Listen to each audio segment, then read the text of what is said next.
You ask Tiger to solve. This deals with linear equations with one unknown. The final result is y equals 1. Let's solve it step by step. Simplify the expression. Break up the fraction.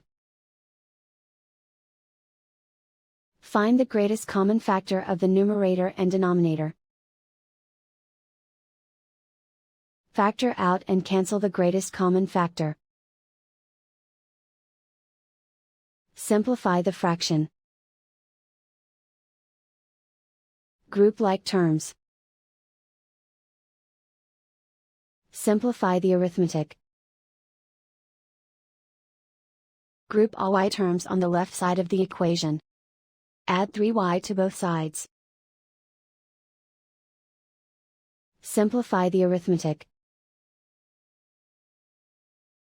Group like terms. Simplify the arithmetic.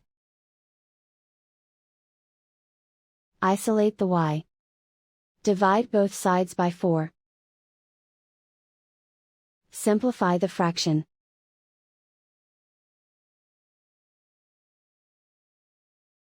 And so the final result is y equals 1.